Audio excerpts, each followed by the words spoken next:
Hi friends, my name is MD Saqib Iqbal. आज हम लोग 12th क्लास का चैप्टर द आर्टिस्ट का पार्ट तीसरा यानी फाइनल पार्ट पढ़ेंगे। इससे पहले हम लोग दो पार्ट पढ़ चुके हैं, पैराग्राफ 30 तक पढ़ चुके हैं। द आर्टिस्ट एक जापानीज बॉय की कहानी को बतलाती है। अब हम आगे 31 पैराग्राफ से पढ़ेंगे। और जिन लोगों ने मेरी पहली दो पार्ट की वीडियो नहीं देखी है वो हमारे वीडियो पर जाकर इसके पहले दो पार्ट की वीडियो देख लें ताकि पूरी स्टोरी अच्छे से समझ में आ जाए। चलिए हम लोग 31 से शुरू करते हैं। कह रहे हैं कि meanwhile Sibei was trying to make himself as inconspicuous as possible in the corner, है ना। यानी कि हम लोग जानते हैं सिबेई को एक 5 इंच का कद्दू पसंद आया था जिसे लेकर वो स्कूल जाता था। एक बार टीचर ने उसे एथिक्स के क्लास में पॉलिश करते हुए पकड़ लिया, जिसके बाद टीचर जो है वो घर आते हैं और उसकी मम्मी को पूरा बुरा भला कहते हैं कि किस तरह से आपने अपने बच्चों को पाला है कि वो क्लास में जाकर कद्दू को यानी स्त्रियों वाले काम करते हैं। चलिए हम लोग इनकॉन्स्पिशियस का मतलब होता है आसानी से ध्यान ना जाना, आसानी से ध्यान ना जाना यानी कि छुपना। तो कह रहा मीनवाइल जब Sibei was trying to make himself, यानी कि जिस तरह से टीचर आ करके उसकी मम्मी को डांट रहे थे तो सिबेई कोशिश कर रहा था खुद को छिपाने की, है ना, खुद को क्या करने की, छिपाने की, as possible in the corner, यानी कि कॉर्नर में रूम के कोने में खुद को छिपाने की कोशिश कर रहा था ताकि टीचर की नज़र उस पर ना पड़े। एक तो क्लास में भी डांट पड़ा और अब घर में भी आकर वो डांटने लगे तो हम पर नज़र ना जाए, यानी कि आसानी से ध्यान ना जाए, इसलिए वो कोने में छुपने की कोशिश करने लगा। टेरिफाइड, भयभीत था, सिबेई डरा हुआ था। He glanced up at his vindictive teacher, vindictive का मतलब होता प्रतिशोधी, बदला लेने वाला, है ना। तो कह रहा है कि उसकी नज़र यानी कि सिबेई की नज़र जब अपने प्रतिशोधी टीचर पर, शिक्षक पर पड़ी, and at the wall directly behind, और उसके पीछे जो दीवार थी उस पर पड़ी, यानी कि अपने टीचर की तरफ देखता, कभी उनके पीछे जो दीवार था उसकी तरफ देखता, यानी कि खुद को टीचर की डर से ये छुपाने की कोशिश कर रहा था। आगे देखते हैं। कह रहा है कि where whole row of fully prepared gourd was hanging. अब इसको समझिए कि वो पीछे क्यों देखने की कोशिश कर रहा था, दीवार की तरफ क्यों देख रहा था, क्योंकि उस दीवार पर फुल्ली प्रिपेयर्ड, पूरी तरह से तैयार गॉड्स, कद्दू, वाज हैंगिंग, लटक रहे थे, होल रो, यानी कि उस दीवार पर पूरे एक तरफ से, एक रो में, एक कतार में ढेर सारे कद्दू लटके हुए थे। और इसी डर से वो उधर दीवार की तरफ देख रहा था कि एक कद्दू देख करके तो टीचर इतना गुस्सा हुआ, पता ना पीछे देख लेगा दीवार तो कहेगा इतने सारे कद्दू कितना गुस्सा करेगा।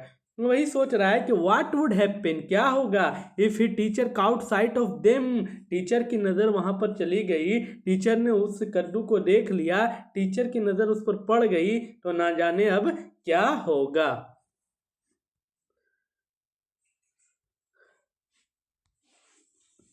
ट्रेम्बलिंग इनसाइड, अंदर ही अंदर कांप रहा था सिबेई डर से। He waited for the roast, और वो इससे भी बुरा कुछ होने का इंतजार कर रहा था, यानी कि अब क्या होगा अगर नजर पड़ गया उसका ना टीचर का उस कद्दू पर, उस हैंगिंग वॉल पे सॉरी, तो क्या होगा। But at A length the man exhaust his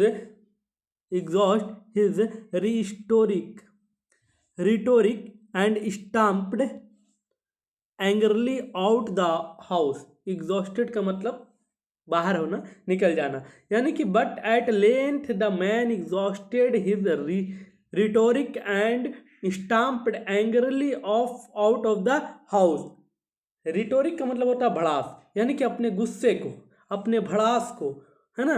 teacher जो है स्टाम्प्ड का मतलब होता है पैर पटकना, पैर पटक करके अपने गुस्से को निकालता है और वो आदमी, वो टीचर घर से क्या होता है, बाहर चला जाता है। सिबेई हीव्ड ए साई ऑफ रिलीफ, इसका मतलब होता है हीव्ड ए साई ऑफ रिलीफ का मतलब होता है चैन की सांस लेना। जैसे ही टीचर बाहर गए, सिबेई ने चैन की सांस ली कि अब बच गए।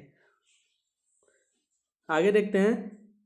सिबेई मदर वाज सॉबिंग, सॉबिंग का मतलब होता है सिसक सिसक कर रोना, सॉफ्टली, यानी कि सिबेई की जो माँ है, जिसको टीचर ने इतना सुनाया डांटा, तो सिबेई की माँ जो है ना, वो धीरे धीरे सिसक सिसक कर रो रही थी। इन्हें क्वेरलस वाइन यानी कि कराह भी रही थी, आवाज़ में दर्द था कि इसके वजह से, आज इस लड़के की वजह से क्या है, मुझे डांट पड़ी। सी बिगेन टू स्कोल्ड हिम, और उसने यानी उसकी माँ ने सिबेई को डांटना शुरू किया। And in the midst of this, और इन सब के बीच, यानी उसकी माँ रो रही थी, कराह रही थी, अपने बेटे यानी सिबेई को डांट रही थी, और इन सब के बीच में Sibei father return from his shop, Sibei के पिता भी दुकान से वापस आ जाते हैं, यानी कि लौट आते हैं। As soon as her heard what happened, और जैसे जैसे उसने सुना कि क्या हुआ, जैसे जैसे उसकी माँ ने पूरी कहानी सुनाई कि ये क्लास में क्या कर रहा था, इसके टीचर आए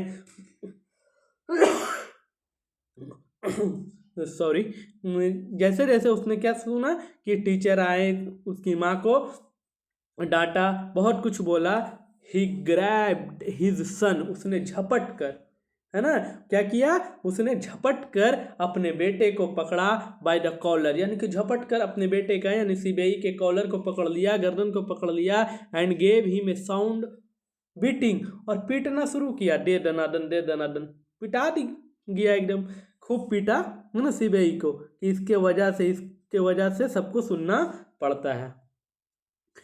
कहते यू आर नॉट गुड, तुम अच्छे नहीं हो, अपने बेटे को बोल रहा है, तुम बुरे हो, तुम अच्छे नहीं हो। He bawled at him, you will never get anywhere in the world the way you are carrying on, कह रहा है कि तुम बिल्कुल अच्छे नहीं हो, तुम बिल्कुल बुरे हो, you will never get anywhere in the world, तुम जैसे लड़कों का इस शहर में, इस दुनिया में कोई भी जगह नहीं है। The way you are carrying on, तुम्हें यहाँ से बाहर चले जाना चाहिए, तुम्हें बाहर फेंक देना चाहिए, तुम्हारे लिए ये सही नहीं है, इसने रोते हुए कहा उसके पिता ने। ही बॉल्ड एट हिम, उसे रोते हुए उसके पिता ने कहा कि तुम्हारे लिए दुनिया में कोई भी जगह नहीं है, तो the way you are carrying on, तुम्हें अच्छा है, तुम बाहर चले जाओ, तुम बाहर में ही पड़े रहो, इस दुनिया में तुम्हारे लिए, घर में तुम्हारे लिए कोई जगह नहीं है। I have a good mind to throw you out into the street where you belong, कह रहा है कि अच्छा होता कि मेरे दिमाग में ये चीज़ आता या मेरे मन में ये आता कि मैं तुम्हें बाहर ही फेंक देता, उस गली में फेंक देता, वेयर यू बिलोंग, जहाँ से तुम संबंधित हो, जहाँ तुम्हें रहना चाहिए, जहाँ से तुम बिलोंग करते हो। कहने का अर्थ है कि ये बहुत ही गुस्सा में है उसके पिता, और उसे कह रहे हैं कि तुम्हारे इस घर में, तुम्हारी इस दुनिया में कोई जगह नहीं है, तुम इस तरह के फेमिनिस्ट के काम करते हो, यानी स्त्रियों वाले काम करते हो, कद्दू जमा करते हो, तो तुम्हारा इस घर में, इस दुनिया में कोई जगह नहीं है, और अच्छा होता कि मैं तुम्हें बाहर फेंक देता, है ना, और तुम उस गली में रहते जहाँ तुम्हें रहना चाहिए, ये ज़्यादा अच्छा होता। द गॉड, कह रहा है the gods on the wall cout his attention, और इतने में ही क्या हुआ ना कि उसके पिता का ध्यान उस कद्दू की तरफ गया, उस कद्दू की तरफ गया जो वॉल, जो दीवार पर टंगा हुआ था, उस दीवार पर टंगे रहने के कारण इसके पिता का ध्यान जो है ना उस कद्दू पर गया। विदाउट ए वर्ड, बिना कोई शब्द बोले, ही फेच्ड हिज हैमर, उसने अपने हथौड़ी को लिया, एंड सिमेट्रिक क्या है, and systematically smashed them to pieces, और सिस्टेमेटिकली मतलब एक तरफ से सारे कद्दू को टुकड़े टुकड़े में तोड़ दिया। है ना। यानी कि जब उसके कद्दू पर नजर गई, बिना कोई शब्द बोले उसने क्या किया, हथौड़े को लिया, हैमर को लिया और जितने भी कद्दू थे उसको सिस्टमेटिकली यानी कि एक तरफ से क्या किया, पीस में, टुकड़ों में तोड़ दिया। वन आफ्टर द अदर यानी एक के बाद एक करके सारे को तोड़ दिया। Sibei turned pale but said nothing. Sibei पहले से ही उदास था, पीला पड़ गया था, और इसके बाद यानी कि सारा टूटने के बाद वो सारा टूटने के बाद भी वो और भी दुखी हो गया, फीका पड़ गया, लेकिन सिबेई कुछ भी नहीं बोला, ना अपने पिता को कुछ बोला और ना किसी से कुछ बोला। 34 नंबर पैराग्राफ देखते हैं कि द नेक्स्ट डे, अगले दिन, the teacher gave Sibei's confiscated gold. Confiscated का मतलब होता है कब्जे में लेना, और यहाँ पर जो पोर्टर दिख रहे हैं ना, पोर्टर का मतलब होता है चपरासी, अटेंडेंट या फिर दरबान कह लें, जो स्कूल की देखभाली करता है। तो कह रहा था नेक्स्ट डे, अगले दिन, the teacher gave Sibei's confiscated gold, यानी कि टीचर ने जो कद्दू को सिबेई से अपने पास कब्जा किया था, लिया था, एन ओल्ड पोर्टर, एक पुराने चपरासी को दे दिया, who worked in the school, जो स्कूल में काम करता था। हेयर, यहाँ, टेक दिस, यानी कि आओ इसे लो, ही सेड, उसने कहा, टीचर उसको बुला करके उसे दे दिया, as if handing over some unclean, और इस तरह से दिया जैसे कि वो कोई अनक्लीन, बेकार की चीज हो, जिसको कोई काम नहीं हो, अनक्लीन यानी कि बिना साफ सुथरी वाली ऑब्जेक्ट, वस्तु की तरह, यानी कि इस तरह से दिया जैसे उसको वो छूना ही नहीं चाहता है। The porter took the gold, वो जो चपरासी था, वो जो दरबान था, वो कद्दू को ले लिया, with him and hung it on the wall of his small सूटी रूम, और उसे ले जा करके अपने घर में, पोर्टर जो है वो कद्दू को ले जा करके अपने घर में है हंग, टांग दिया, इट ऑन द वॉल, दीवार पर, ऑफ हिज स्मॉल सूटी रूम। सूटी रूम कहते हैं धुआं से जो कालापन हो जाता है ना, तो कालिख लग जाता है दीवालों पर, वो एकदम काला काला, तो देखे होंगे, तो कलखी रूम कह सकते हैं। तो उस कालिख वाले रूम में इसने जाकर उस कद्दू को क्या किया, टांग दिया। अबाउट 2 months लेटर, 2 मंथ के बाद, पहले तो ये कद्दू ले लिया, कद्दू लेने के बाद उसे जाके अपने उस कलखी रूम में, सूटी रूम में टांग दिया। अबाउट 2 months लेटर, 2 मंथ बाद, 2 महीने बाद, द पोर्टर, उस जो चपरासी है उसको, finding himself even more hard pressed for money than usual, यानी कि ज़रूरत से ज़्यादा जितने उसके खर्चे होते हैं उससे ज़्यादा पोर्टर को, उस चपरासी को कुछ पैसों की ज़रूरत पड़ी, बहुत ही ज़्यादा, है ना, मतलब हार्ड प्रेस, ज़्यादा पैसों की ज़रूरत पड़ी। तो अब क्या करता, तो इसने decide to take the gourd to a local curio shop, तो इसने फैसला किया कि वो कद्दू को एक लोकल क्यूरियो शॉप, यानी कि जो सामान लेने वाले होते हैं और बेचने वाले होते हैं उसके पास, लोकल जो बगल में दुकान होते हैं घरों में या गांव में, तो कह रहा है कि decide to take the gourd to a local curio shop, local curio shop के पास जाकर ये कद्दू को देने का फैसला किया, टू सी, और देखना चाहता था, if he could get a few copper for it, और वो ये देखना चाहता था कि इसके बदले कुछ कॉपर मिल जाएगा, कुछ तांबा मिल जाएगा, यानी कि उस कद्दू को देकर हमारा कुछ तांबा मिल जाएगा तो हमारा कुछ काम हो जाएगा। द क्यूरियो डीलर एग्जामिन्ड, जिस दुकान के पास जाता है ना इसको बेचने, तो कह रहा है the curio dealer examined the गोड, क्यूरियो डीलर जो है वो उस गोड को, उस कद्दू को का निरीक्षण करता है, एग्जामिन करता है, देखता है, केयरफुल्ली, ध्यानपूर्वक, देन एज्यूमिंग एन अनइंटरेस्टेड, और इस तरह से बोलता है, अनइंटरेस्टेड टोन, यानी कि ऐसे बोलता है ना कि पूरा हम ये लाइन को समझाते हैं कि then assuming an uninterested tone handed to back to the porter saying I might give you 5 yen for it. देखो कह रहा है कि निरीक्षण करता है, कद्दू को केयरफुली देखता है, ध्यानपूर्वक देखता है, और अनइंटरेस्टेड टोन में कहता है, यानी कि ऐसा मन से बोलता है, ठीक है दे दीजिए, 5 yen देंगे। 5 yen का मतलब हो गया, वहाँ जैसे इस तरह से हम रुपया बोलते हैं ना और पैसा बोलते हैं, वहाँ सेन का मतलब समझ लीजिए पैसा और येन का मतलब रुपया। तो अनइंटरेस्टेड टोन में, यानी कि ना लेने के मन में कहता है कि ठीक है, हम इसके बदली 5 येन दे देंगे। अब आप लोग यहाँ पर ध्यान से सुनिएगा। पोर्टर क्या सोचता है कि इस कद्दू के बदले में हमें कुछ कॉपर मिलेंगे, तांबा मिलेंगे, है ना, और पैसा यानी सेन। लेकिन ये जो क्यूरियो डीलर है वो सेन भी नहीं बोलता है, बल्कि क्या बोलता है कि हम आपको 5 येन देंगे। सेन भी नहीं, 5 येन, यानी कि पैसा नहीं, रुपया देंगे। और वो भी कैसे बोलता है, वापस करते हुए कि ले जाइए, 5 येन से ज़्यादा हम नहीं देंगे। द पोर्टर वाज एस्टोंडेड, कहने का अर्थ है कि वो जो चपरासी था, वो जो दरबान था, पोर्टर था, चौंक गया। वो बोला कि मैं तो इतना भी उम्मीद नहीं किया था, मैं तो सेन तक का उम्मीद नहीं किया था, यानी पैसा तक का उम्मीद नहीं किया था, और ये येन दे रहा है, रुपया दे रहा है। ये चौंक गया और मन ही मन सोचा कि कुछ तो खास है इसमें, है ना। तो पोर्टर वाज एस्टोंडेड, बिल्कुल चौंक गया वो पोर्टर, बट लेकिन being quite an astute old man, लेकिन वो जो बूढ़ा व्यक्ति था ना, थोड़ा उम्र हो गया था दरबान का, वो थोड़ा होशियार था, बहुत ही शांत स्वभाव से बोला, बट बीइंग क्वाइट, एकदम शांति से, और एक होशियार था। रिप्लाइड कूली, बहुत ही शांति से जवाब दिया, बहुत ही, यानी कि ये समझ गया कि कुछ तो खास है इस कद्दू में जिसके वजह से ये 5 येन दे रहा है। तो बहुत ही शांति से और बहुत ही होशियारी से उसने जवाब दिया, I certainly wouldn't part with it for that. कह रहा नहीं, मैं 5 येन में, यानी मैं इतने रुपयों में आपको ये नहीं दूंगा, मैं इसे आपका हिस्सा बनने नहीं दूंगा।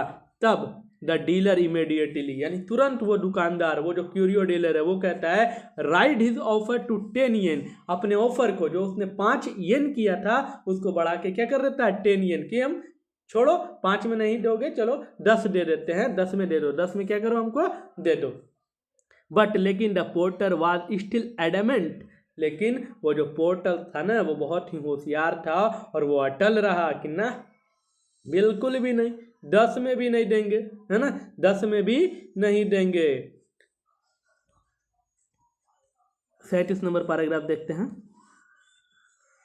कह रहा है कि in the end of curio dealer, अंत में वो जो क्यूरियो डीलर है, वो जो सामान लेने वाला है, हैड टू पे for 50 yen for the gourd, और उसके लिए 50 येन देता है। कितना येन देता है, 50 येन, यानी 50 येन उस कद्दू के लिए उस पोर्टर को पे करता है। The porter left the shop, 50 येन लेकर के वो पोर्टर, वो चपरासी, वो अपने दुकान को छोड़ देता है। डिलाइटेड एट हिज लक, और अपनी किस्मत पर बहुत ही खुश होता है कि अरे तेरी का, कुछ किए मुझे 50 येन मिल गया, मैं तो कुछ भी उम्मीद नहीं किया था, बस हमको लगा था कुछ कॉपर मिल जाएंगे, यहाँ तो हमें 50 येन मिल गए।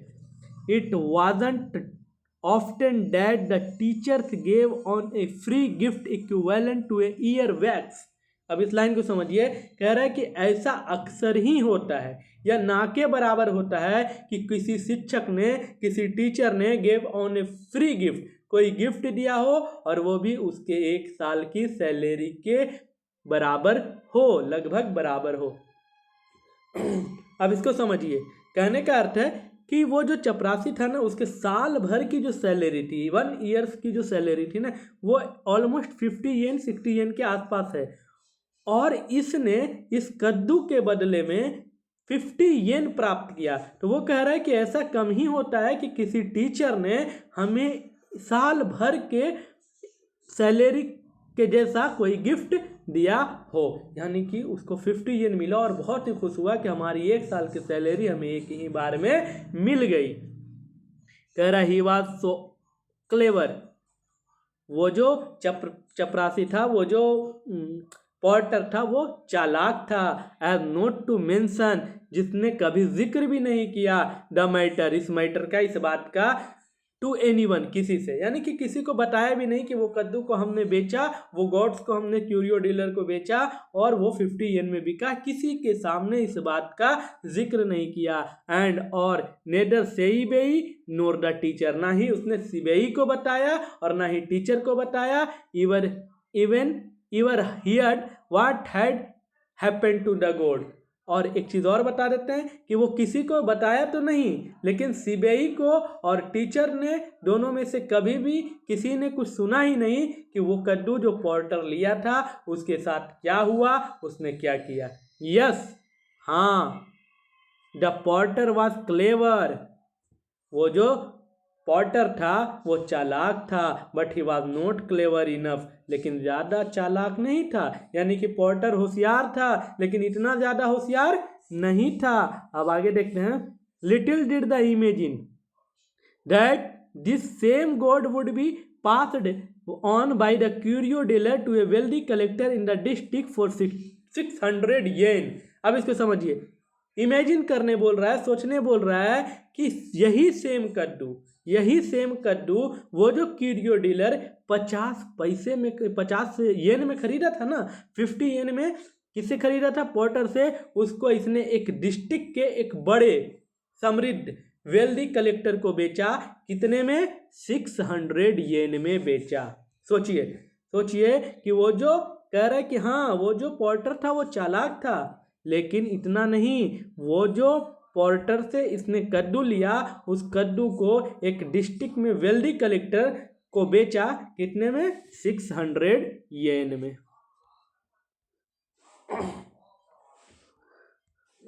सीबेई इज नाउ इंग्रोल्ड। सीबेई अब इन हिज पिक्चर, सीबेई जो है ना वो अब पिक्चरों बनाता है, तस्वीरें बनाता है, उसमें लीन हो गया है, मग्न हो गया है। अब उसने कद्दू से बीजों को निकालना, उस पर शराब का पॉलिश करना, है ना, चाय पत्तियों का रगड़ना, सब छोड़ दिया। अब सीबेई किसमें हो गया है सम्मिलित?